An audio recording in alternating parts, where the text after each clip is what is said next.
2 লাখ টাকা হাতে পেলেন সৌরভ, তারপর যা করলেন শুনে বলবেন দাদা বাঙালির গর্ব। বিস্তারিত বিষয় জানতে হলে ভিডিওটি সম্পূর্ণ দেখুন এবং এই ধরনের নিউজ সবার আগে পাওয়ার জন্য চ্যানেলটিকে অবশ্যই সাবস্ক্রাইব করে দিন।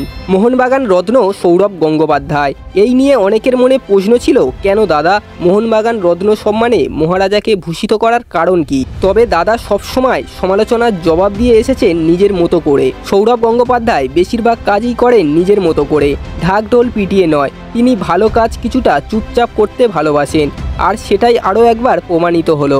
মোহনবাগান রত্নের পুরস্কার মূল্য 2 লক্ষ টাকা ক্লাবের হয়ে দান করলেন সৌরভ গঙ্গোপাধ্যায়। তিনি বহু বাঙালির আইডল। দাদার এমন উদ্যোগ তার ভক্তদের আরও একবার গর্বিত হওয়ার সুযোগ করে দিল। সৌরভ এদিন বলেন, অলিম্পিকে ভারত যখন ব্রোঞ্জ পদক জিততে পারছে, একদিন বিশ্বকাপেও ভারত খেলবে। আশা করি আমার জীবনের এই মুহূর্তটা নিয়ে সাক্ষী থাকতে পারবো। মোহনবাগান রত্ন পেয়ে আমার জীবনের বৃত্তটা পূর্ণ হলো। মোহনবাগান ইস্টবেঙ্গল কলকাতার 2 ক্লাবের তরফ থেকেই সংবর্ধনা পেয়েছেন সৌরভ।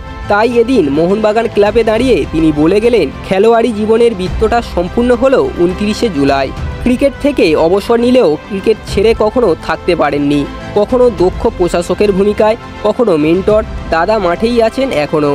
একই সঙ্গে সঞ্চালকের হিসাবে বিনোদনের দুনিয়াতেই তিনিই মহারাজ। বন্ধুরা, সৌরভ গঙ্গোপাধ্যায় ওরফে মহারাজকে আপনাদের কেমন লাগে অবশ্যই তাকে নিয়ে একটি ক্যাপশন কমেন্ট বক্সে জানাবেন। ভিডিওটি ভালো লাগলে একটা লাইক করে দেবেন এবং এই ধরনের ক্রিকেট নিউজ সবার আগে পাওয়ার জন্য চ্যানেলটিকে অবশ্যই সাবস্ক্রাইব করে দেবেন।